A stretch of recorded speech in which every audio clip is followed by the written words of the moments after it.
Drive Podcast. Welcome back to another week of the Outdoor Drive Podcast. This is your boy East Coast Trev, and I'm joined by my good buddy, Mr. Madman Mardick. What up? What up, buddy? Nothing cool? Nothing cool. Why? I just don't have it in me right now. What is the problem? I'm just slacking, bud. Slacking. What are you, tired? I got a lot on my mind. Well, what? Why?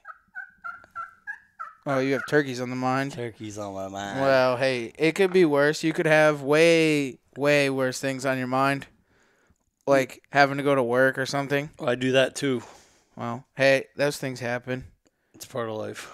Well, we are looking forward to this weekend. We are going to be in New York at the Big East Camping and Hunting Show up in Verona at the Turning Stone Casino. So if you guys are anywhere near there, hang out there, friends that are from there, we are going to be there this weekend. Hopefully I'm there. Yeah, well. I might be at work. Well, those things happen too. We got a little snow coming in, so we'll see what happens. I don't think it's going to be It's not anything. much, though. I don't think it's going to be anything that you have to worry about. I hope not. You'll be in New York. I know you will. But, I mean, it is what it is, dude. And before I forget, we are presented by HuntworthGear.com. Huntworth Camo, guys. If you haven't checked them out, make sure you go and do it. Now's the time of the year that you want to be getting that stuff, getting that heat boost, getting all of your Huntworth camo, and even your early season, your Durham pants and stuff like that. Their stuff is early season. I'm actually rocking a pair right now. I shed hunted in them.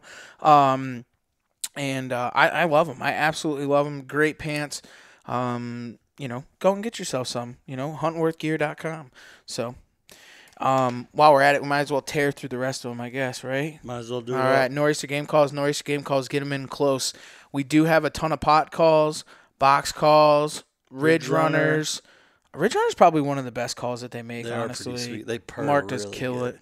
It's an aluminum box. If you guys haven't never seen it, it's actually a pretty badass turkey call, probably one of my favorites. When I can't get something else to strike, they will strike with the Ridge Runner hands down. And then obviously all of our mouth calls, the Cheating Hen, and all those good ones over there. Also, ZeusBroadheads.com or NewEraArchery.com, which is Zeus Broadheads, the Hera, and all those good ones over there.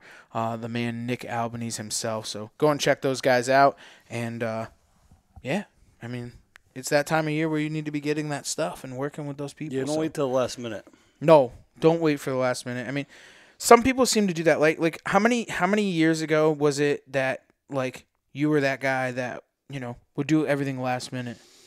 I think every year something always ends up getting pushed off the last minute, but I don't know. You just get better. You didn't do it on purpose. No, I think every time you put priority on one thing, something else always falls to the back, and it's always a juggling act. Well, it's kind of crazy. So my dad would be like that guy. Like it's a week after the season started, and he'd be like, "Oh, I got to go get my permission slip signed." Dad, the season's been going on for now. We're working on a week, and you don't even have your permission slips for properties yet? Like, what are you doing? So, I always set out to make sure that I got my stuff done before then. Yeah, but the gear one, that's a big one. Some of that stuff you can't do till later, but this is the best time to get your gear situated and get your new product so you can get familiar with it. Well, there's a ton of them on the market by now, and that you should be messing around with those things, building your climbs for you guys that are mobile hunting, whether it's an Elevate stand or a Latitude saddle. You want to build those things and get those things working and figuring out what's going to work best. I mean, nothing worse than going into the season and not knowing how you're going to get up the tree. I mean, that's and then having to figure it out. I mean, I've been in that scenario, in that situation. When I started saddle hunting, I got it a couple of weeks before the season started and just went out there opening day and literally tried. But that is probably the worst feeling ever, not knowing how to use half the equipment before the season actually starts. So, dude, how was the weekend for you, man? I know we were kind of busy hopping around. I mean, Saturday was a nutcase. Every freaking weekend. I know, dude. I'm so far behind in my shed hunting. I finally got out. I had goals for miles and goals for sheds. I'm not even gonna come close to hitting I know we them. talked about that the other day. But it is what it is. I'm satisfied with how that's going. But it was a good weekend. We stopped by and saw Drew. Drew had a little meet up down at Wild Edge. Stopped in there. A bunch of new hunters in there, Clayton and those other two dudes. Yeah, I forgot names. There was a bunch of mobile hunting guys that were just getting started. Kind of went down there and hung out. So it was good to see the guys that were there and the newer guys that were there. And then we headed off to go see Mr. Mike Salter. CT Salter. CT Salter. Where was that? Simsbury. West Simsbury. Yeah, Coon the Club? Coon Club. Yep. Yep. So we went and hung out there. He had his game dinner, the annual game dinner, which the appetizers were absolutely out of this world. I mean, it was probably, dude, the moose and all the other stuff. I mean, I love game dinners. Moose balls. The moose balls. Yeah, moose balls are always good. A ton of fish. It was a mixture of just kind of everything, I think. It was good. It was all good. It was all great food, great people. Hung out with Dan and Chris and all the other crew, and Tom Aligio was there. Yeah. So we got to hang out with those guys, and I mean it's free beer on tap. So I mean it doesn't really get much better than that. I was driving. Yeah, I was driving too, but I didn't drink. I just hung out. That's a haul out there too. Well, that's the thing, is it's so far away. Yeah. And then to have to drive home. I mean, just to go out there for 2 hours. I mean, it was just no. I'm just kidding. It's a joke. It's an absolute joke. Sorry, Salty. But no, I mean, it was a good weekend all in all. Yeah. I enjoyed my time at Wild Edge though. It's cool just to. We didn't do anything. We just hung out and talked. And I love Drew. Drew's a freaking killer, man. Yeah. And that's what I love about him. Like, through and through killer. Yes. And you can tell by talking to him, like, he's not just. I mean, obviously he has a company that he's selling stuff, but, like, you can talk the talk with Drew because Drew. I'd be willing to bet for someone his age. I don't think I know anybody that's killed as many deer as Drew. Drew's killed a lot of freaking deer. I mean, he did it professionally. That's what I'm saying, right? I mean, and like you said, yeah, he has a brand that he's upholding, but to have a conversation with Drew and his knowledge base at the time of what it is today, I mean, is insane, dude. Right. Like, I really don't think out of all the people that I know that are hunters across the board, across the state, I don't think that there's one person that I know that has killed as many deer as Drew has. Exactly. I mean, like, professionally, that's what he's done for a living for a long time. And literally knowing and understanding whitetails, I don't think that there is somebody out there. I mean, I know this is kind of a bold statement, and I'm probably going to get shunned for this, but, I mean, there's a lot of people that are, that we all look up to as hunters. The Drurys, Mike Waddell's, I mean, that are all killers, and they kill a ton of animals. And I think that that's where you would put Drew in that realm of a whitetail hunter. I mean, there's really nobody that I know that holds a stick to Drew when it comes to as many deer as he's actually killed. So to be able to talk to him about that, right, and how to do it, and also doing it over bait. Like, a lot of guys, I mean, there's a debate, and we can go on and on about it forever, but, like, Drew is one of those guys that fully understands how to kill deer over bait. Yeah. Which is a skilled art that a lot of people don't understand or know. Right. Well, to clean that up a little bit, you got to remember, like, he was basically a contracted killer. He was he was going in to eradicate deer population. All over the world. Right. Not just the United States, all over the world. Right. And that's why I like to spend time with Drew, because you have those in-depth conversations on how to kill deer. And, like, I mean, nothing's worse than, like, trying to have a conversation with somebody trying to sell you product that they've been, he doesn't even care about I've been doing this for 15 years. Well, you've killed 3 freaking deer, so I'm not going to listen to you try to teach me how to use some product when you don't even really know how to use it. Right. You know what I mean? But Drew is a killer through and through, and I just love that guy, and I just he's one of the bros, Yeah. No, for sure. And there's a lot to be said from that. You know what I'm saying? I mean, there's a lot of, I don't know. You have to believe it, right? Like, it's one of those things that's like, it's a believable thing. Like, when he tells you to do something, that's those things that you're going to do. Because he has the pictures and the wall to back it up. That's the truth. But, no, for sure. But it was always good. It's always good to hang out with him. And, I mean, one of the things, like, Drew would come to us and be like, dude, I just want to do a podcast on trapping. I just want to do a podcast on killing deer. I don't even care about pushing my product. I just want to talk deer with the boys. I know Drew's been on several times in the past. Have you had an episode with him talking about his past profession? Maybe. Me and him did one. We recorded down in his studio not too long ago, and we did talk about just hunting. But everything else, and he was obviously on East Coast bow hunting podcast, so he was with us on there a lot, and he was talking hunting and some of the stuff. I mean, it was cool. But I think that I see a future where Drew's gonna jump on with us and actually talk hunting, because I think there's a lot to be learned from him. With what he actually does. Right. I know that we are boasting him, but it's true. It's definitely true, and something that needs to be done, I think, as far as killing goes. I agree. So, well, man, what do you think, dude? We had a really good podcast with the boys in the Journey to the Outdoors, and I don't know what else. You got anything good over there in the Killer's Corner? Yeah, I have a couple. I got Dennis Sink with a woodchuck. Oh, good old Dennis, dude. Yep. And then I got two. I knew I was going to miss some people. I got two shout-outs from the Springfield Sportsman Show. Kevin Tatro stopped by with Hunter and his dad, Jim. Jim's my favorite Tatro. What? He's way better Don't than tell the rest Kevin of them. that. He gets mad at me for saying Jim, that. actually, it was funny. We were at a game dinner one time, and Jim, my hands are cold. So Jim gave me these wool, like, half cut off gloves. Yeah. And Tatro was so pissed because Tatro wanted them, but Jim gave them to me. And it was just kind of funny. And I still have him to this day and still hunt with him. Yeah, so I mentioned Tatro, so that means he's going to bring me hot dogs at Hunt Stock. That was the deal. Just for a mention, you get some hot dogs? Yeah, that's had a boy. Shameless plug. And then who was the other one that I remembered and then I forgot again? McGillicuddy. Oh, Jeremy. Yeah, I forgot. Sorry, I forgot you in the last episode, but I knew I was going to forget somebody. So there's a pile of people that came by. The Erica and... From Chakowski's. I got them. Did we get them? Yeah. So, there's too many people to come by. I know. We need to make a list. I did have a list. I still forgot a couple people. But speaking of those guys that are local too, is when we're on the the talk of shows, the Connecticut hunting and fishing show in Mohegan Sun. If you guys want to stop by the booth, we're really looking forward to it. We actually partnered up with Real Outdoors TV, Mr. Matt Weddish. So we'll be in the booth with him, kind of kicking it, chilling. We'll be probably in the back corner, probably away from everybody, and making all kinds of racket down there in the back. So I'm looking forward to that one. That's close to home. Super close to home. I think all the boys are staying at my house that weekend. Yes, we are. It's like a hop, skip, and a jump for us. So. Right. We can get a little.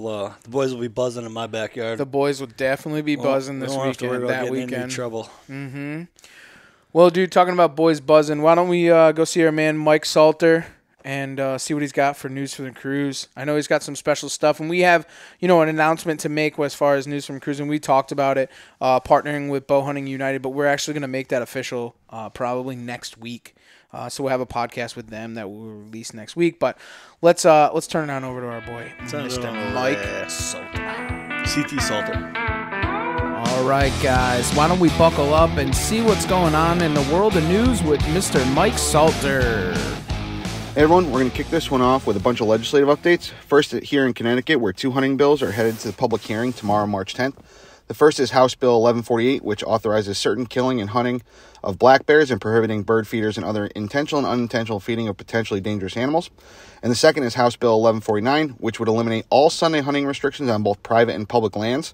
These are both great bills, and everyone who can should submit testimony in favor of these bills. I put a post on the Outdoor Drive Facebook group with links to those bills, as well as a link to submit testimony. Even for you folks that are out of state that would want to come hunt here, getting those Sunday restrictions lifted would be awesome. So get on that. Next to Wyoming, where two bills are headed to the governor's desk, which will change shed hunting in the state. First is House Bill 123, which directs the Wyoming Game and Fish Department to give Wyoming residents a 1-week head start on non-residents for shed hunting season. Next is House Bill 276, which makes public land shed hunting a licensed activity, at least for non-residents. The final version of the legislation declares that shed antlers and horns on state and public lands are the property of Wyoming, just like the wildlife that dropped them. This bill requires non-residents to possess a conservation stamp, which costs $21.50, to legally partake in public land shed hunting. Residents and kids under 15 are exempt from the conservation stamp requirement. These regulations go well beyond other western states and will be something to keep an eye on. Now to Oklahoma, where House Bill 2355 is moving through the legislature, which would allow for air bows to be used during archery season. I think most bow hunters would be against air bows being allowed during a regular archery season, so make sure to voice your opinion on that bill as well. If you would like to voice opposition, this can be done directly through the Bow Hunters United website. Now to Maryland, and Senate Bill 327 has been proposed to provide nearly $9 million annually in addition conservation funding that will go directly into conservation programs to benefit hunters, anglers, outdoorsmen, and the DNR. Now in New Mexico, in 2021, a bill passed there prohibiting trapping on public lands. Now House Bill 261 has been proposed to add javelina, bear, and mountain lion to the existing wanton waste statute. Passage of this bill would increase public acceptance of hunting of these species and neutralize key arguments used to limit the hunting of these species. In Iowa and Florida, we have bills that have been proposed to affirm the rights of residents to hunt and fish. Both states have proposed constitutional amendments to support hunting and fishing. So if you're in either of those states, reach out to your legislators and voice support for those bills. Now to Hawaii, where currently hunters cannot donate game meat. That will hopefully change with a new bill aimed at allowing game meat to be donated to benefit underserved communities. This is Senate Bill 1603, and you can take action on this one through the National Deer Association's website. To Washington, where House Bill 5073 would open a black bear hunting lottery in the northwestern part of the state, and House Bill 5155, which would open a limited bear hunting season and ban deliberate feeding of black bears. You can voice support on these bills through howlforwildlife.org.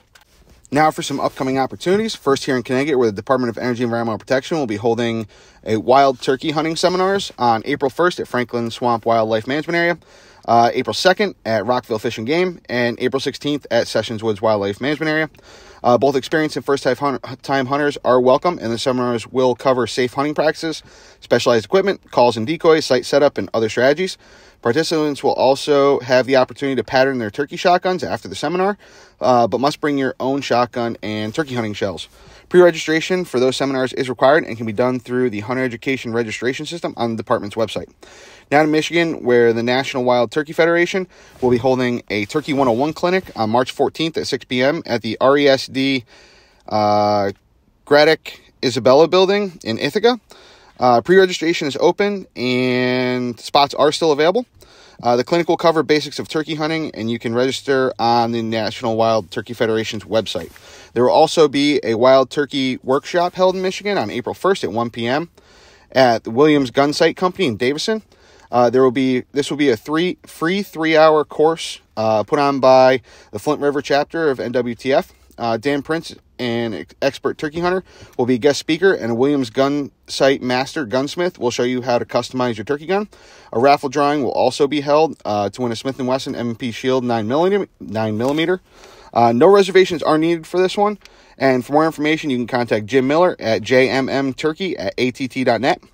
Now to Vermont, where the Fish and Wildlife Department is hosting a training course for hunter education instructors on Saturday, March 25th at South Burlington City Hall. All applicants will need to complete the instructor paperwork and online homework before the course. Lunch will be provided, and the application paperwork can be found on the Fish and Wildlife's website. Also in Vermont, the public hearing on deer and moose management, which was scheduled for March 21st, has been rescheduled to March 24th at 6:30 p.m. at the Manchester Community Library. The March 20th and 23rd hearings remain unchanged. Again, the public can provide comments on the 2023 proposals at the hearings or by emailing anr.fwpubliccomment@vermont.gov. Lastly, to Pennsylvania, where public is once again being asked to help the Pennsylvania Game Commission. The Game Commission is asking the public to report sightings of any quote-unquote tamed ruffed grouse sightings. The Game Commission is seeking help to answer whether or not this type of tame behavior matters to grouse and to grouse management. There is a video on the Game Commission's YouTube channel showing what this type of tame behavior looks like. The agency has partnered with Penn State University to conduct a genetic study on ruffed grouse. The research aims to determine whether Pennsylvania's grouse population shows signs of splitting up into distinct subpopulations, and if the tame behavior is linked to genetics. The results of the study will ensure that habitat management efforts are targeted to improve and maintain grouse population connectivity. To report any tame grouse sightings this spring, email grousecomments@pa.gov. The email should include the person's name and phone number, date of the sighting, location of the encounter, and description of the grouse's behavior. Ideally, if people could provide GPS coordinates, it would be great. Otherwise, provide as much detail as possible about the location, because field staff will be going out to locate and collect a genetic sample from each of these grouse. And all the grouse that are sampled will be released immediately in the same location. So as always, if you have anything to send along to me, it would be greatly appreciated. Get on those bills and enjoy the rest of your ride. All right, Mr. Mike. Thank you, buddy. Thank you, Bow Hunting United. And we will get with you guys next week and have a really good podcast about what Bow Hunting United actually is. So, I don't know. This was a good podcast. We should probably turn into those boys and let them boys kind of tear this thing up. We had a good conversation talking pretty much anything and everything, some deer hunting memories, some stories. These guys are good, dude, bringing it down to Pennsylvania, some local boys for us, and yeah, let's turn it on over to them and see what they got to say. Do it up. What's going on, gentlemen? Oh, not much. Just sitting here after a day of work, the usual. Just another day in PA, huh? Yeah, pretty much. Absolutely. Are you guys located? Whereabouts in PA are you guys located? So we're both from the same area, really. I grew up in Hollidaysburg, Pennsylvania, and then Colin, the other guy, Tresson.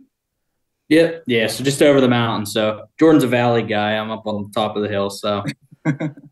That's awesome. PA is one of those things that, like, if you're not a hunter, you're pretty much shunned out of the state of PA, huh? Yeah. It's like a live, breathe, or die kind of thing. It doesn't really matter. It's a national holiday, hunting season. Yeah, I mean, we're pretty much known for having the highest amount of hunters per square mile. Actually, I think, Colin, correct me if I'm wrong, but I think we're like top 5 in the nation. Yeah, we were probably right around. I think we have around 600,000 hunters. It used to be 1 million, but yeah, we're probably right around 600,000. So hopefully numbers keep going up. I mean, I know the pressure stinks sometimes, but kind of have it to keep things going and do what you want. I mean, we're a blue state right now, so gotta do what we can to keep hunters alive. That's how can PA be a blue state? I don't even know how that. How do they even happen? We just gotta donate Philadelphia, and we'll be all right. Yeah, I think they keep up. They like they like to swing blue there. So if we take the Liberty Bell and give them to New Jersey, I wouldn't be happy. But it's another topic. I guess that's the joys of New England. New England is just a blue area to begin with, like right. And it's just the cities. It's just the cities. You get out of the cities, it's a total different ball game. Oh yeah, that's how it is here too. Man, all right, let's get out of politics. Let's put this thing in 4-wheel drive. Why don't you guys tell everybody who you are, where you're from, and a little bit about what you guys do? So basically, we're a group of guys that started as close friends, really. Back in 2017, grew up in central Pennsylvania, so hunting's pretty much in our roots. And through that, we've kind of became borderline addicted to filming and sharing our hunts in various ways. Obviously, YouTube's the one way, and then social media. We're all really close, growing up close to one another. I think, we could throw a stone at each other's house, basically. I mean, we say that. We're still about less than an hour away, but we're all really close-knit within the group. But we're all out of, central Pennsylvania, so mostly around the State College area. That's what we tell everyone. At least that's what I tell everyone, is, State College, Penn State. That's what we tell everyone. Kind of rings a bell with everyone. So yeah, if you tell anybody our hometown, they don't even know what we're talking about. So it's just easier to give a generalized area. That's funny that you say that, because all the PA guys. So we have a good buddy of ours who actually last week's podcast, Craven Wild, Dan, our friend Dan Smelts, we were inside actually at the PA show where we met you guys, and we walk up to this company, and he's like, yeah, I'm from PA. I'm from such and such an area. And he's like, yeah, me too. And then Dan goes, yeah, no, actually I'm from here, but I don't tell anybody that. And he's like, well, yeah, I'm from here, but I don't tell anybody that. I just tell them that I'm from, you know, the Poconos area. And we're like, what? How does that even make any sense? Like, I guess you have to do that though, like landmark wise, right? It's probably a Pennsylvania thing, honestly. Yeah. Yeah. I'd only imagine, man. Why don't you tell everybody your name first? Are you like an alias afraid, or I don't know. You didn't go there, so we got a group of 5. So it's the Journey Outdoors. We got Tim Fabry, who's from Colin's hometown, myself, Jordan, and then Nick Day, who is from State College, Brandon Bear. We call him Ed because it's a little easier than Brandon. I don't know. It just kind of stuck with him. I think it was like a childhood name. He's from State College. So Nick and Ed kind of grew up together. Tim and Colin know each other, and then Colin's right there with us. So. Tell us a little bit about yourself, Colin. Yeah, no, it's a pretty similar story to Jordan. I grew up not too far from him, just up over the mountaintop. I actually didn't grow up hunting. I got into hunting late in life. My wife, when I met my wife back in high school, when we were just dating, her family actually got me into it, and I've just been hooked ever since. So going on about 10 years now, just loving every minute, trying to learn as much as I can. So I don't have like the most traditional story.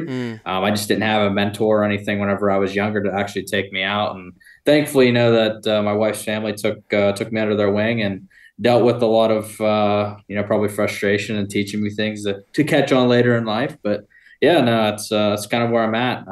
I think whenever I started hunting, it was kind of I wouldn't say fad, but I think it was just the start of whenever people wanted to, film their hunts, get on YouTube, make an Instagram page.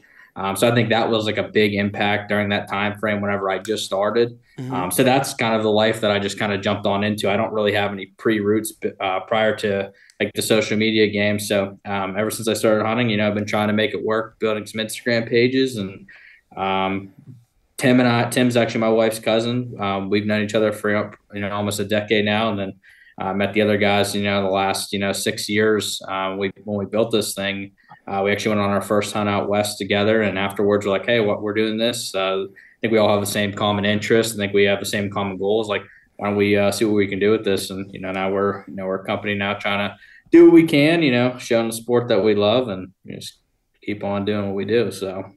That's awesome, man. So I want to know something, because you guys having a big group of guys, and it's something that we kind of started ourselves into. What are some of the trials and tribulations that you go through having so many guys trying to try to make this all work? Well, it's funny. We talk about that like once a week. Communication and bringing the group back together to finalize a decision is the hardest thing for us. We just recently started pretty much getting apparel started, and it was probably the hardest thing we've dealt with so far. Just between hat colors and this and that, and bottom line, it comes down to being thorough with the communication and realizing that we are all friends in this and we are all close buddies, but at the end of the day, we have our goals and, our our drive with this doesn't need to, it's hard to separate that. And in my opinion, at least, that's like one thing that I could think of for sure is our biggest tribulation. For sure. Yeah, and actually, just to kind of add on to that, Jordan, because we have so many guys, that not only does that, like, whenever it comes to making executive decisions, sometimes we got to weigh those out a little bit different. It makes it a little bit tough. But I think that it's nice at the same time because we all bring a lot of different skill sets. We're able to like delegate work differently. Which makes it nice, if you have a group of one or two guys, sometimes you're holding multiple hats, but, sometimes whenever we have meetings, we make decisions based off of who's going to do video editing, who's going to order apparel, who's going to do design work, who's going to do networking. And reach out to potential sponsors, who's going to manage Instagram analytics, things like that. So, I mean, that aside from, having a lot of guys, and sometimes that can be, hard to get things through, and in a way that definitely helps a lot, having multiple heads to help operate things. I totally get it and understand it, and I asked the question for a reason, because I think a lot of people who try to go through this, right, and you see these groups of guys and they try so hard to try and make something like this happen, and they fail, because one of the things that they forget about throughout all of this is that, and Jordan hit the nail on the head, that the beginning of this, it's all about the good times and the fun and the camaraderie, the deer camp, the boys hanging out, the good times, and then the work comes, and you kind of get complacent of what your actual end goal is. And the end goal is to have a great time with good people and to make one of the best deer camps, that possibly to share your passion with everybody. And a lot of these groups lose that, and they get complacent about it, and it just ends up in a big argument, and then it just a crumble effect that these things fall. And that's the outdoors was built, and you guys all know this, like deer camps, like in Pennsylvania. I bet you that's a huge thing. Deer drives and stuff like that, where everybody gets together, they have a good time, they drink beer, they, it's the same up north. They have a deer camp, everybody goes there, the guys go there. They don't even hunt half the time. You know what I'm saying? I mean, it's cards and talking about women or whatever the case may be, but like, and us, our younger generation starting these YouTube pages and podcasts and everything else, you kind of get complacent about what the real true meaning is. And I wanted to hit on it because I think that a lot of people need to know that no matter in all these groups, that's really the end goal in everybody. And you guys stated that right from the beginning. So it's an important thing. Yeah, and I mean, I'll be honest with you, we probably had one of the hardest seasons ever of all of our hunting careers, especially when trying to manage a YouTube page. I mean, Jordan, he did good in PA opening day. He was able to shoot a nice 10-point on public. But for everyone else, I mean, we struggled. I mean, to get videos, to get everything on film, to get shots. I mean, we had two guys in our group, hit really nice bucks and not be able to recover them. And myself this year, I had struggled a lot with getting, a deer in range or to get a shot opportunity. And I was dedicated to getting a buck on film this year. And it was tough. We hunted hard. I was pretty much off this entire hunting season as well. So like I had a lot of time to go out. And I mean, every day I grinded it out. And I mean, I struggled. And I mean, Jordan can attest to that in Ohio. He had several good bucks. And I'm sure he'll hit on throughout the podcast that, he wasn't able to get in range. And I mean, it was a tough time. And I mean, that really put our group to the test because, when things go good, I mean, it's easy to for the good times to keep on rolling. You're getting videos, you're pumping them out, you're growing your page. I mean, it's hard to grow a page when you're not killing deer. I mean, it's hard, especially bucks. I mean, I called us the doe slayers this year because that's all we were able to get down. It's just the toughest season ever. And I just don't understand why. I mean, it was a struggle. I mean, thank God that, we didn't kill each other throughout this, being frustrated. But literally.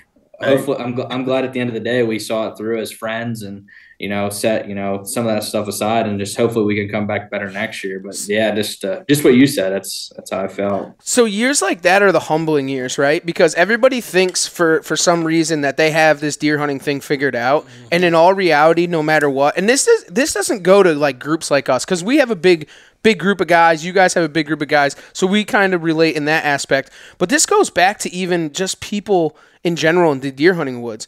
When you think that you have them figured out, they're going to humble your ass. I mean, there is no question about it. They are going to humble you. And it's, and one of the things with having a big team is that everybody can kind of pick up the slack. Where Jordan shot his buck on opening day, it was a beautiful buck, and he kind of carried away for a little bit, you know what I'm saying? And then somebody else can kind of pick up. And it was the same here. Like, Mardik shot one, it was in the first week. Opening day? Oh, it was opening day. So he shot one opening day, and then nobody had shot anything until like the middle of October, and then, I mean, how does that feel? Like, Jordan, for you, like, that probably felt crazy because you shot a buck on opening day. Then now you have the rest of the season that you're out chasing bucks and you're not shooting a deer. So it's like an empty space and you're trying to hold up to that expectation to the team. It was that. And it was the same. Like, I wanted those guys to do just as well. And it almost killed me because it was like, I want us to succeed and I want to see those guys succeed because, going back to the whole friends thing and all that. But it is a bittersweet feeling being tagged out. Now, granted, like I had lived in Ohio, so like I traveled back to PA and I shot that. I was very fortunate. I shot that buck on opening day, and that was that. And then I went back to Ohio and hunted the rest of the season. But that being said, I thought that because with our group, it's like it almost seems like, and it might be the same with you guys. Like when one guy kills something, it's like a tumbleweed effect. It's like boom, stuff starts dying. And with us this year, it was the complete opposite. It was daunting to our group in terms of pretty much everything. And I really don't. I hope it doesn't. We hope it doesn't happen again, but we know how to react to it if it does, pretty much. Do you think that the season, like holding yourself to that standard of wanting to film hunts, do you think that added pressure made it harder to succeed in the whitetail woods, or you just think that it was one of those years that's like, I'm gonna kick you in the ass and teach you what it's really all about? So a pure example of that is in Ohio. Colin touched base on one of our guys, Nick, wounding a buck, and I was sitting in the ground blind beside him. We're very fortunate with a piece of private down in Ohio, and had I brought my ground blind chair that day, and that sounds funny because we don't usually hunt out of ground blinds, but we hunted out of ground blind that day, and I forgot my chair, and basically this buck came by at 6 yards right at daybreak, and Nick couldn't shoot him because I didn't bring my chair, and we didn't have our own film. So then he gets out to 22, 23 yards, and it was just at daybreak. He couldn't see his peep sight, and he wounded him. So to answer that, I would say yes and no. Like, that's one good example. But I think as a group, we have decided that filming does play a huge role in hunting for us. But bottom line is, you guys know too, if you get everything prior to the shot and you do everything you can to show the hunt and the adventure in it, it doesn't matter as much if you get that kill shot. So we won't pass up deer if we don't get the kill shot, you know. But the challenges to filming definitely do add a overall obstacle to hunting for sure. And just to touch on that, like one of the biggest things that I wanted to do this year is make sure I was executing shots. I actually hit two bucks in archery last year, and didn't recover either one of them. And it was one of the hardest years. And I came off that kind of gun shy. And this year I kind of devoted myself that, yes, I obviously want to shoot a deer on film, but I want to make sure, that he's broadside or it's good angle. I want to make sure I do everything to respect that animal. And I think that was one of the things that may have put a little bit more pressure on me this year. Because there was times, that a deer would come through a shooting lane and boom, my camera may not have been in focus, or he come running through the shooting lane and he was just a little bit off, but he was on camera and I wasn't able to it wouldn't have been a good shot. So, I elected to pass. So that definitely adds a second layer of pressure for sure. But it's something that I feel that I want to do. I want to show the reality of the struggles and the way that Jordan, myself, and everyone else in our group hunts. I mean, it's a hard way to make sure it works all out. So a lot of us self-film, and there's just so many elements that add to it. And self-filming is one of those things that's really hard because obviously not only the fact of having to get the deer on camera, get your B-roll, get your A-roll, then you have to then make sure, because not only that you have so many critics in the outdoor realm, we'll call it, that literally you can do 1,000 things right, but that one thing that you do wrong on film, they will critique you for the next 10 years. And they'll be like, oh, Jordan shot and he was quartering two. He should have never taken that shot. So you're like trying to do everything, and then you have in the back of your mind, like, I need to get the content. I need to get the film. I got to kill this buck. Like, there's a lot more added pressure to this. You know what I'm saying? And then you're carrying an extra gear. You're trying to set up where you're going to be filming properly. And a lot of people don't get it because, I mean, let's be honest. Like, it all looks good, like unicorns and rainbows, but in all reality, everything is held together with Scotch tape just to make it through. Like it's a rough scenario. It really honestly is in self-filming. Yeah, it's a grind, and like you guys are touching on, we mostly all self-film, and that comes with a huge challenge of making sure that we have enough footage per episode to even edit it. I think, and Colin will definitely attest to this, we have enough footage from this year per hunt of the deer walking in, the deer getting shot, the deer running away, and then it's just like we don't have that cinematic touch to it, and I don't think we ever will, because we're self-filmers, bottom line, and it's definitely hard to capture everything you possibly need to with self-filming, because having all that gear and having the little amount of time you do with just everyday life, sometimes the last thing you're trying to focus on is getting every last shot you need to, but that's what makes a good episode. And we kind of agreed as a group to not put that stuff out until we know we have everything that we need to make a good episode. So. And one of the things it sounds like you guys do is it has to be organic and real. It's not that you go back and make the B-roll after the shot or whatever the case may be, which even makes it even harder, right? I mean, like, you could easily, right? You could easily just carry a camera with you, watch the deer come in, shoot it, and then make all the B-roll after. But what fun would that be? And I think it's an added challenge that everybody puts on as a self-filmer. Instead of like these TV stars, they'll shoot a big buck and then they spend the next 3 months. It's so bad. It's so corny. It's like it's like staging a shed find. Like put your camera out there and then walk over and act like you found it. It's the corniest thing ever, man. It drives me nuts. Like just be real and show it. Being like us, you guys and us. We know that that's all kind of not real because we show it in the most real situation we can. And it's funny you guys mentioned that, because that's how we're trying to differentiate ourselves with that type of thing. So yeah, when I watch YouTube videos, like I specifically search out self-film whitetail because I'd rather watch raw, choppier footage with raw motion of a guy just like me that's hanging banging on public land with his cheap camera arm and whatever camera that's maybe not the best production than to watch some cinematic, fully edited production that's a half an hour long. Like, I mean, it's cool and it's great camera work and they do a great job with it, but dude, I like raw, real, no bullshit. Just tell me how it is, man. I want to see the everyday guy doing it. Well, and I think that's a better way of doing it, in my opinion. Because if you go back and you edit all that stuff, like I've shot film with some really big names, and like it's not even fun to do it. Like it's really not. Like like turkey hunting, for example, you go in and you turkey hunt, you call the bird in. There's very little B-roll prior. You call the bird in, you kill it. And then now you're spending the next 3 hours making B-roll, reacting what actually happened, and it's like I'm smoking cigars by then. I don't know about you. Yeah, I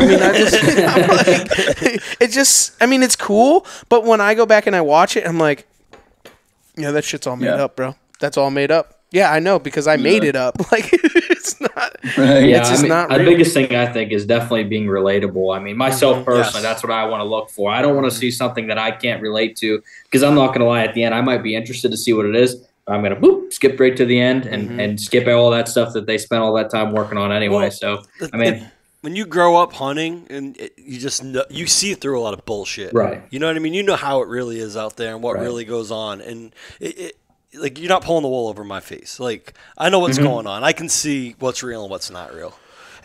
I had a mentor. I had a mentor in the beginning when I had started doing all this stuff, and he literally said to me, he said, "Trev, he goes, I'd rather see a kid wearing mismatched camo from Walmart than I would a dude wearing shooting does than I would a dude from Sitka shooting 180-inch deer, because it's just more it's real. It's what reality life really is, and I think that a lot of people get lost in that. They see all these big guys, and no offense to any of them, but they see all the big guys, and that's what they want to be. But you gotta kind of get your own niche to what you want to do. You have to have your own persona and your own views on things and kind of be real and relatable. You know, like people don't give it that whole world of, you know, going to a farm and shooting a giant deer is kind of out of the picture.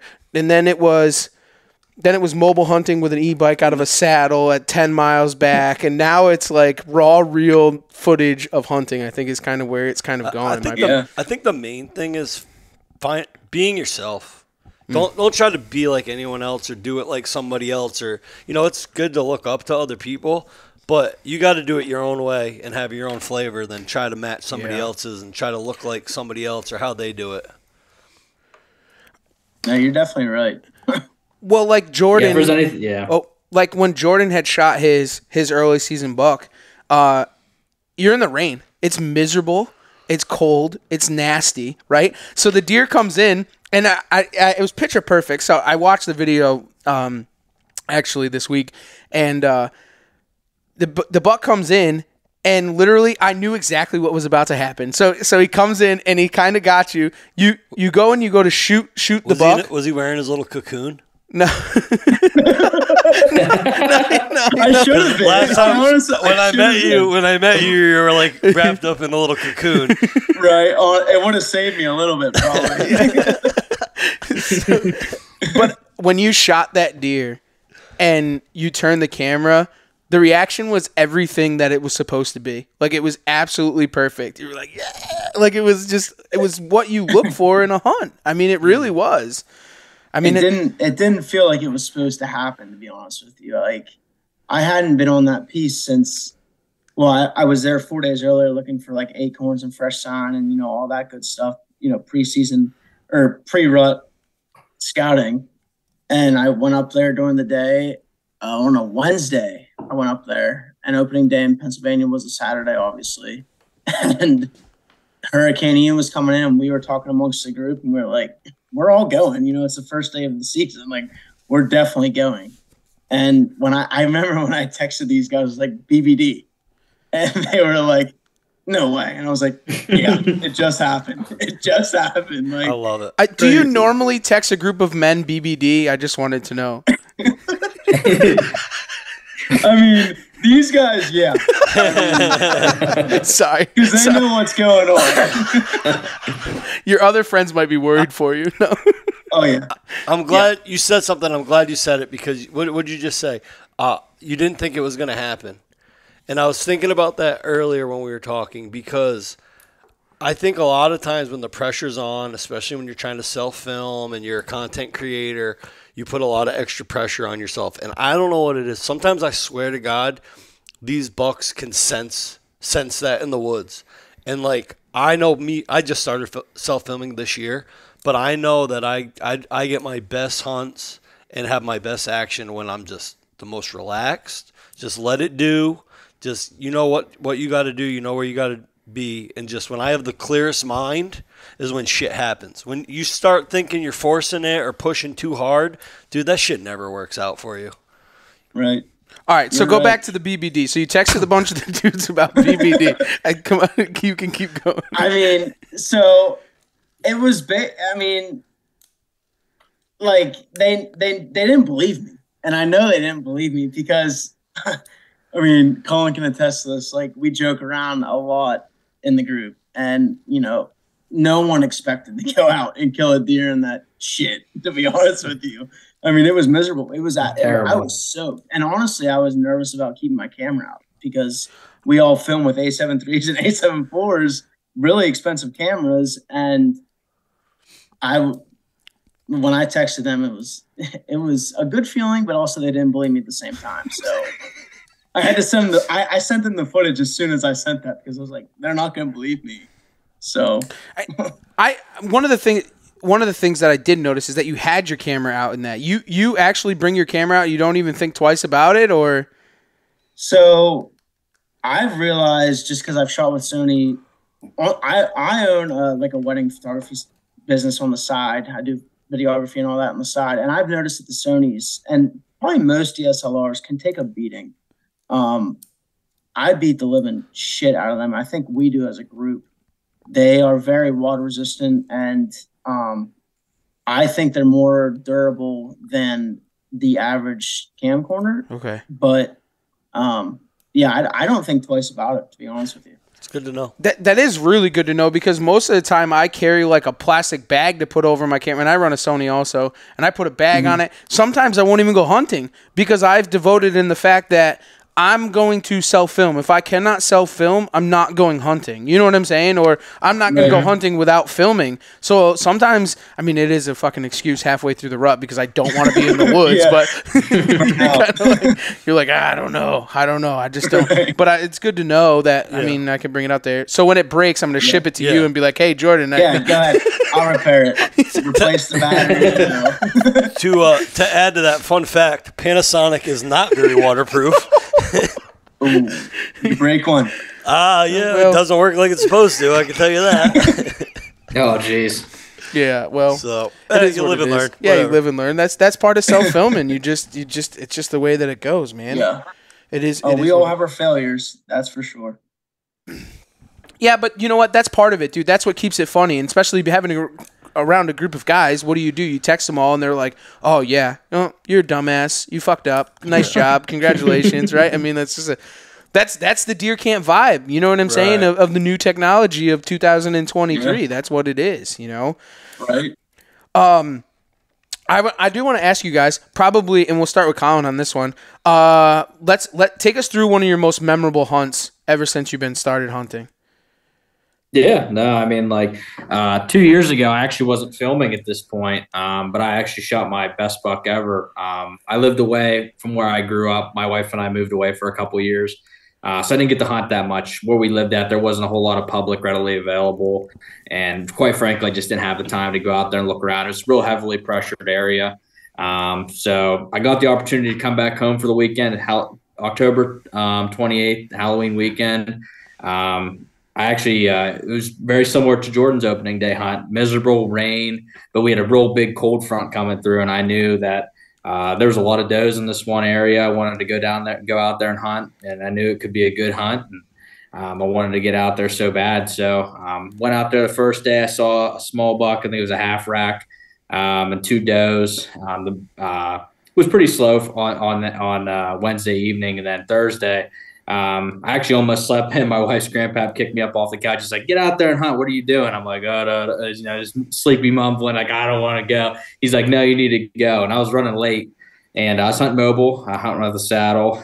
So I hurried up, rushed down, was walking in the woods, and I bumped a big deer, close to where I was going to be hunting. I'm like, "Oh man, this stinks." Like, I probably just blew up my spot for the day. And I was hunting on the downwind side of a clear cut in between a hemlock bottom, and on top there were some private fields. So I was hunting down there, and it was raining all morning. It was starting to get real foggy. The wind started to pick up around 9:30, and I'm like, I'm going to sit till 10. If I don't see anything by 10, I'm going to get up and move. I'm going to do some scouting. Like 9:45 came by, I seen something run right down below me, and it was a doe. I'm like, God, that only means one thing. She's running with her mouth open. This time of the year, something's chasing her. And I'll flip my laptop around here in a second. I have the buck here, but he come running up through the hemlock bottom. I pull my binoculars up, and I just seen his brows, and I was like, "Wow, that's him!" Like, that's the biggest deer I've ever seen in my life. And I watched him fight off 4 other bucks for like 15 minutes in this clear cut, just chasing her around. And I honestly didn't know what to do. And so I just hit my grunt tube, and for some reason the doe ran closer to me. She like ran away from all that commotion. She ran closer to me. And she like went to cut off, and the buck, I ranged him. He was 80 yards. I'm like, that's way too far. Like, I'm not comfortable taking that shot. If he gets to 60, I'll shoot. And for some reason, the doe like stepped out towards me, and he just like started running. He's rubbing trees, going crazy. And all of a sudden he come up, went on this logging road, and went right underneath this one hemlock tree that had high branches, didn't have low branches. He stopped there at 60 yards. He's actually 63 yards, and I ranged him 5 times. I'm like, 63, 63, 63. I'm like, I'm confident out to that far. If his head's behind a tree, if he doesn't move, I'll smoke him. I drew back, anchored, settled the pin, shot, and all of a sudden, like, I heard a smack. I seen him run. All the bucks ran one way with the doe, and he ran the other way. and I didn't know what to expect. So I called Tim. I was like, hey, he's like, I always call him our bloodhound. He's always on every track job for our family. He goes out. We chase deer all over. It seems like he always gets into the wildest events, and he's been on some wild track jobs with us in the past. And I'm like, I know he's thinking like, Colin just misses deer. Or he wounded his deer. We're gonna be out all day and this blah blah blah.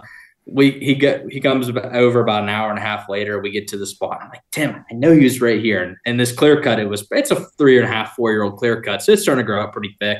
And it's just where I was at. It was hard to see that spot. And we got to the spot. We got to this little knoll. And he's like, Colin, do you think he ran over here?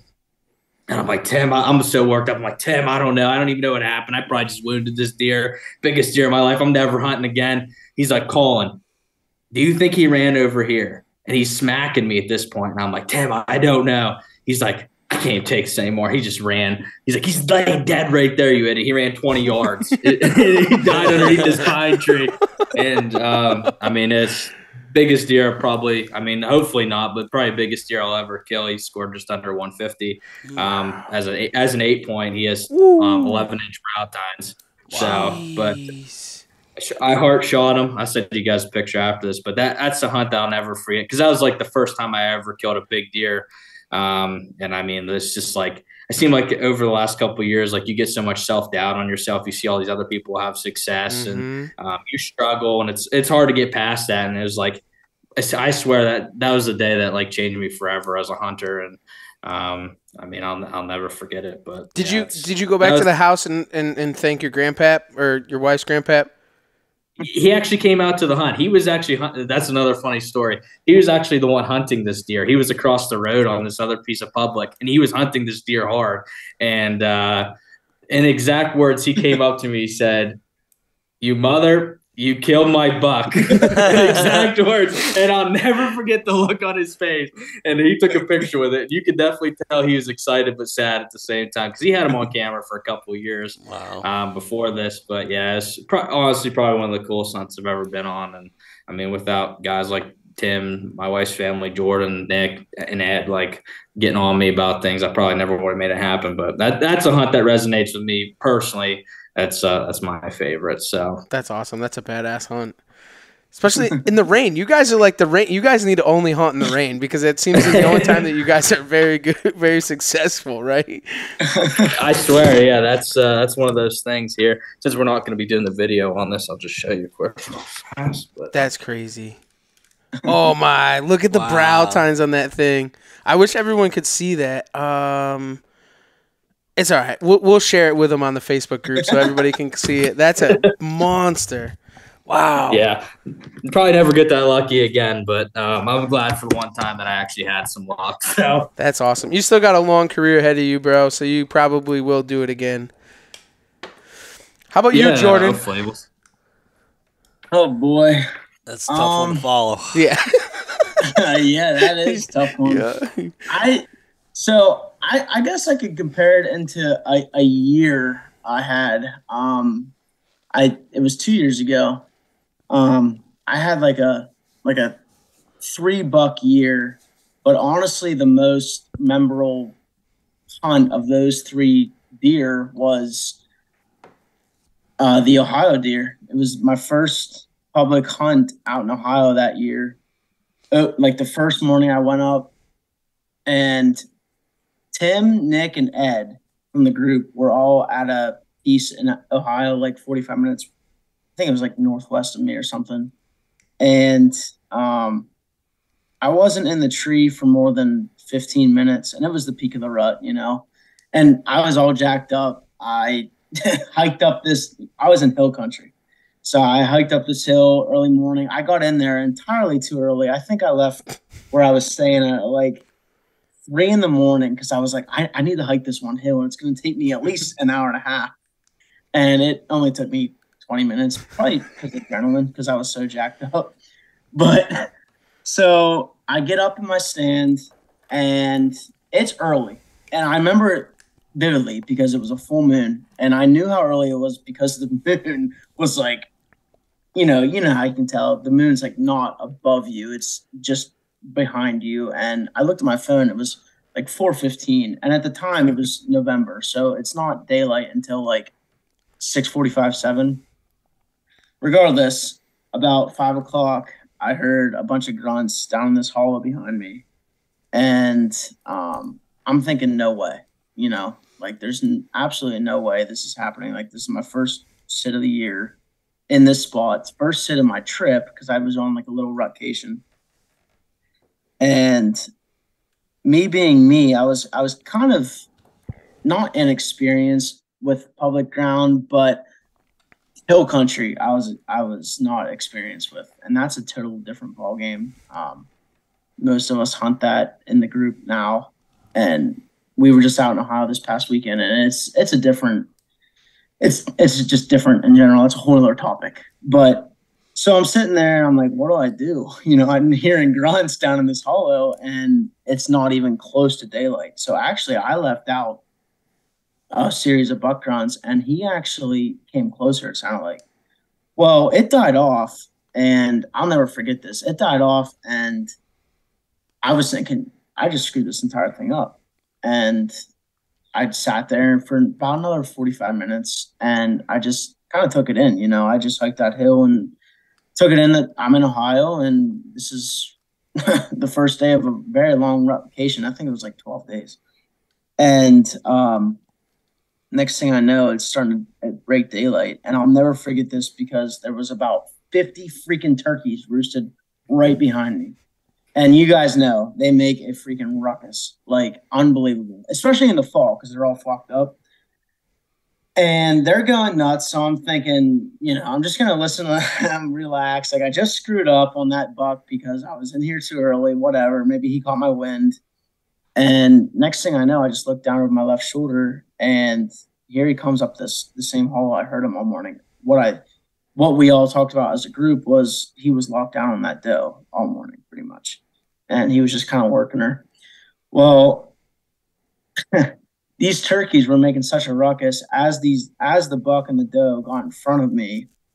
I was kind of on a side hill, so it's tough to like paint a picture talking. But basically, the buck was above me, and he was right in my skyline. And these turkeys were behind me, and they were making such a ruckus in the tree and everything that it was actually distracting the deer. And that's not common for a buck and peak rut, but the doe came to 18 yards, and he kind of was just following her, and he was locked down with her, so he was taking her to this thicket to the right of me. And she came to 18 yards, and he went out to 42, kind of just skirted this. It was actually a blowdown. He skirted this blowdown to get above her to kind of push her down in this thicket.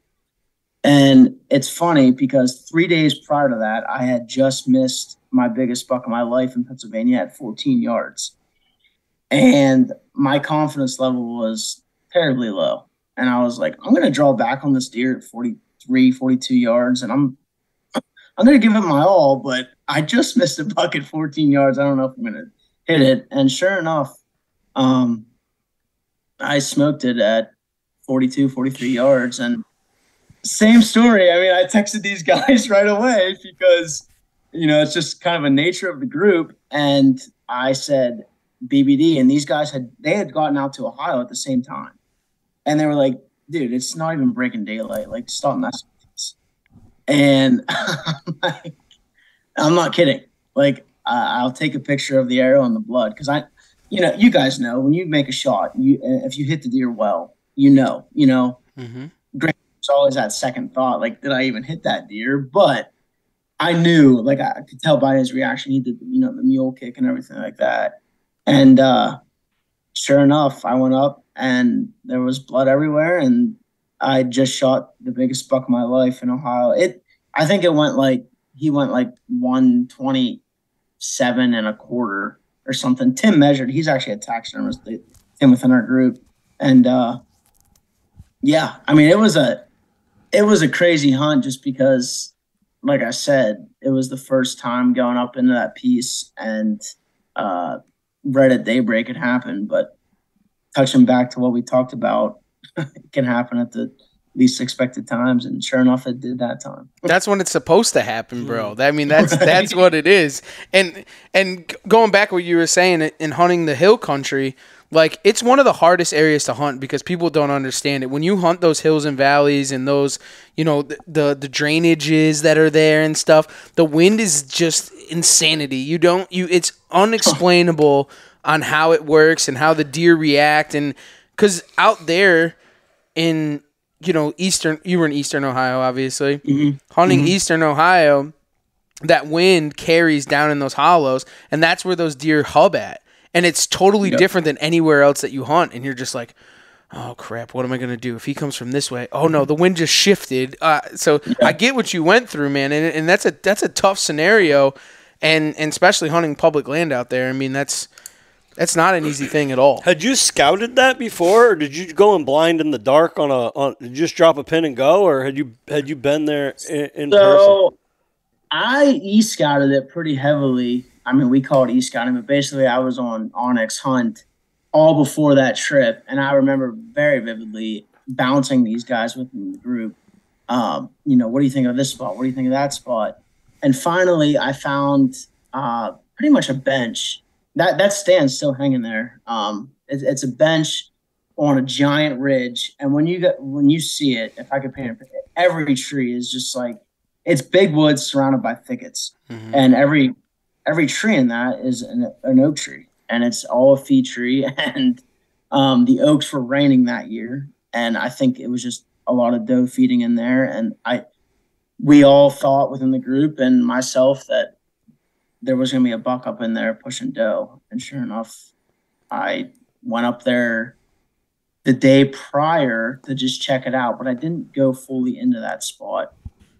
I stayed back, and then the next day I went up and hunted it, and it panned out. So it's awesome. That's one of those things with having a good team that makes you successful. So that's a team deer.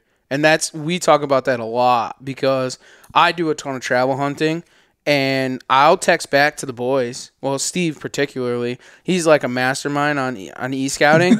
And I'll be like, bro, I'm going into this area. And he'll be like, all right, check here, here, and here. And I'll be like, all right. And I'll go in there. There'll be sign. I'm like, all right, I'll hunt this. And then I get in there and I'm like, bro, the wind's coming from this way. He's like, you got to hunt over here. So Steve actually, he finds all my deer. I just kill all the deer. Like I'm horrible at it. And just be like, yeah, go hunt right there. The wind's doing this. You got to be here on this time after this, blah, blah, blah. I go there, whack. And then I'm like, oh, thanks, Steve. Appreciate it, bud. Right. Honestly. But that's a good thing about having a good team that you can work with and kind of help, man, and just radio back home like, hey, man, I'm going here. Help me out. What are we going to do? It is a great thing. It really, honestly is a great thing. And to touch back on what you said about hill country real quick, I don't want to keep, touching on it, but that was the first area that I learned about. And Colin has visited hill country, and we all have been there now as a group. That's the first area that you really learn about thermals and the wind. I'm telling you right now, I have been winded in the most, like you said, the most awkward scenarios, and like my wind's perfect, but there's a deer blowing at me 200 yards away, and in the back of your mind you're thinking, is that deer blowing at me or a coyote, or how is that even possible? And then you realize, like, shit, it probably is blowing at me, and that's where you really learn, like, all right, I need to look further in depth. Like, this deer that I'm after is not going to be easy to kill. One of the things I learned about hunting that hill country is stay close to water, because water draws it. So it like supersedes the thermals, and it's screwed up, right? And you don't think about it, but like if you are on a creek bed that holds water, a lot of the times that thermal will pull to that water. So you're using that in a benefit with the, it all depends. I mean, there's a lot of scenarios that go into with like wind and this and that, but there's a lot of things. And I try to hunt on riverbeds because, especially on the sunset, because then it's pulling down, and if it's a bigger river than my water, it's a screwed up scenario, and I've been blown at and busted, and especially you figure if you have let's say a 10-day hunt or a 12-day hunt, you have a very short window to try and make it happen. So when stuff like that happens, you're like, oh shit, dude, that just ruined an entire hunt. Like, I only have 10 hunts. Like, what am I gonna do? And you get nervous.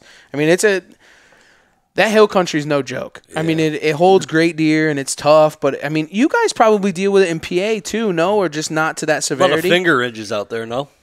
PA? Yeah. Definitely. Yeah, mountain ground. PA is kind of its own. We have the Appalachian Range, so our mountains are just as big as most mountains. Obviously, not the same as Western, but thermals and knowing how to play the thermals is just as important as hill country. But hill country is, in our opinion, is a little different because, well, obviously there's more to account for. A mountainside is just a mountainside, but hills and ridges, there's multiple hills and ridges along one ridge. So you kind of just have to know. But the nice thing about hill country is, in my opinion, those areas is once you get an area down and you understand it, it can be money. It can be game over. And I think Nick within our group and Colin will probably go up there because he visits Ohio a lot. That spot that I shot my buck it's perfect for the hill country setup, and I didn't plan for that. I was new to it, but just I got lucky that day, and now that stand stays there, and it's gonna pan out for years to come, I think. And I think a lot with Ohio because it's so up and down. I mean, like a lot where we hunt in PAs, just to give you an idea, we're on top of a mountain, so we're a lot of ridge tops. Ohio is boom, boom, boom. It's a lot of spine backs, hog backs. It's up and down. So there's a lot of different terrain features that obviously play a big part in that. But just where we hunt at in PA, it's a lot of flats, a lot of benches, a lot of ridge systems, some drainages, not as much, at least where I hunt at. But a lot of what we rely on is edge. But just visiting hill country in Ohio, that teaches you so much about thermals and how it can translate to so many places. If you want to hunt West Virginia, if you want to hunt Pennsylvania, if you want to hunt Virginia, any place with some sort of terrain, I think that can be so transferable. Right. Well, when you're up top, like when you say you hunt the tops in PA, tops are easy. That's where you get the most consistent wind. Right. As soon as you start going down, the farther down you get, the swirlier it gets. You know what I mean? But back to what Jordan said, you really have to learn the thermals. The only way you can learn the thermals is to fuck them up. Like you have to get in there. You have to get your ass kicked, and you have to pop your milkweed and see what's going on and why it's doing it. And you just kind of have to sit there and think about why it's doing what it's doing. It's going to kick your ass, but it's the only way you can really learn. And then you can use that the next time when you go somewhere else, and you can start to put together a portfolio of what you can expect it to do from past experience. But you're never going to learn until you just go in there and do it. Right. And that's one of the problems with Ohio and that hill country area is those deer travel down in those drainages because they know that the wind does what it's going to do. Right.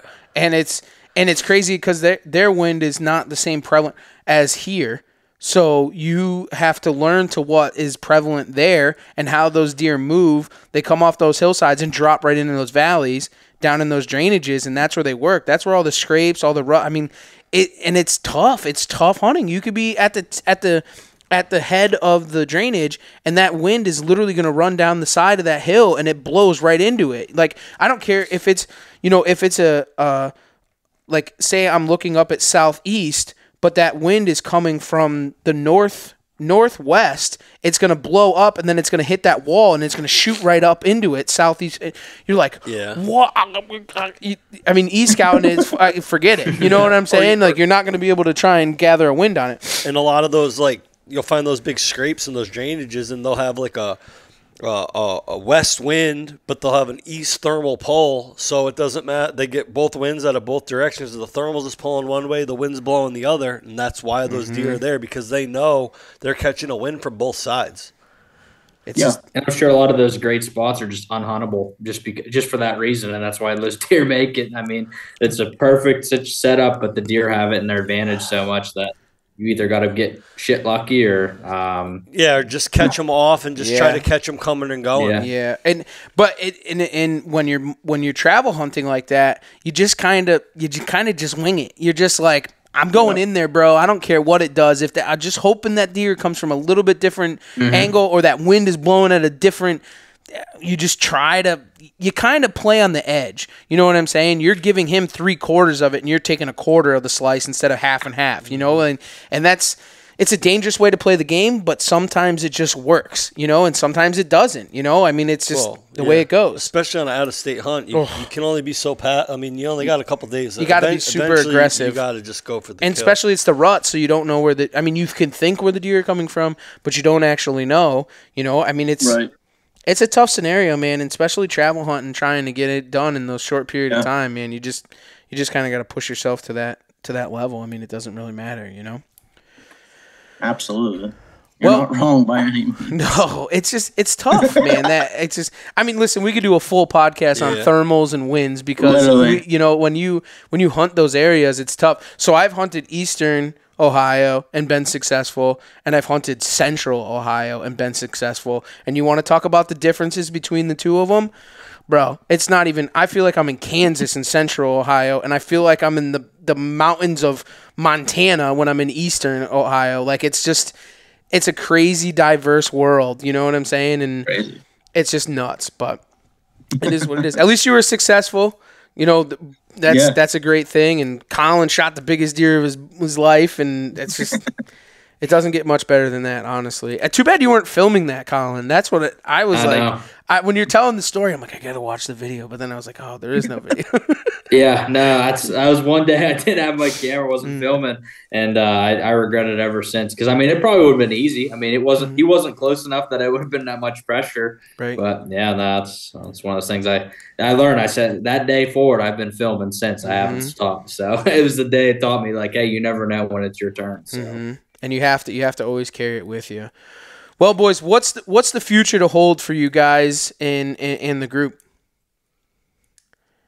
Honestly, we just want to keep bringing it in terms of content. I feel like that's our mood right now. We've really touched on within the group of just making sure that we're doing everything that we can to bring our hunts to life through the lens of our camera. That sounds pretty cliche, but that's basically it.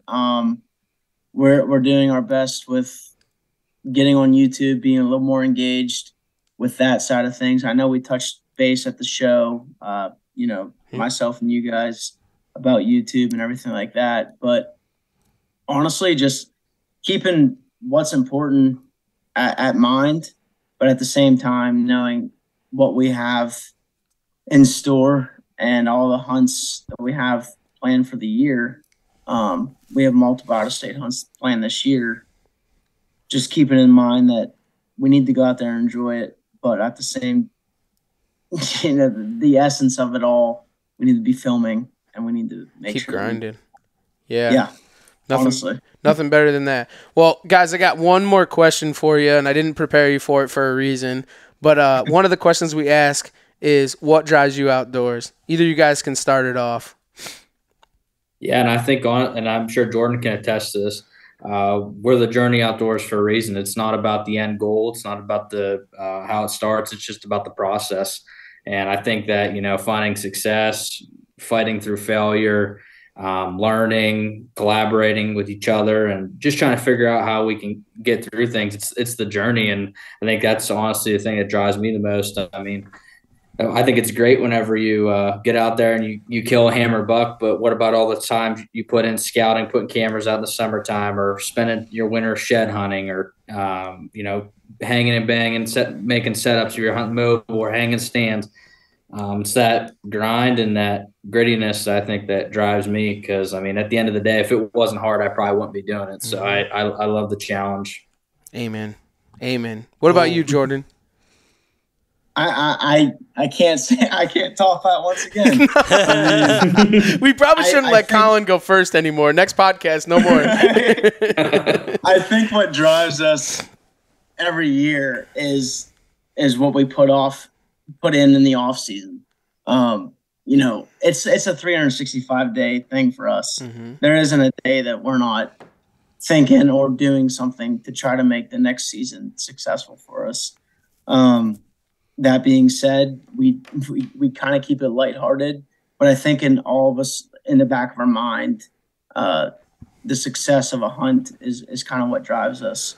And I think, in my opinion, the best way to do that is to work your ass off, because most of us hunt public ground within this group, and you're not gonna go out and kill a slob if you're not working your tail off, Mm-hmm. and you're not doing what you need to do. Some people get lucky and some people do, kill a giant, but they can't do it. I won't say they can't do it consistently, but it doesn't, it's what you take out of it. Mm-hmm. Go out there and you shoot a 180 on your first day stepping foot on the ground, so be it. But if you put in freaking 100 days of scouting and you understand it, there's a lot more to it than just going out there and killing it. You know that you earned that deer, or you know that you earned whatever it is that you're after. And I think that's what drives us a lot in the group, is, and especially pushing each other. There's not a day that we're all buddies, but we give each other shit to get after it and go for it and keep what's important in mind. I think that's the most important thing, is pushing each other to the next limit. Like, because you know what the next person holds and what they're capable of, and they might be blinded by that. They might have a handkerchief over their eyes, but if your buddy is there to push them to that level, they're going to succeed no matter what. And I think that's the importance of all the groups. I mean, it really is. I mean, like, we bust ass all the time. We bust each other's ass, like, because it's not that we're not pushing them to something they can't handle, but it's just what keeps them successful in the deer woods, it's just, or in the outdoors.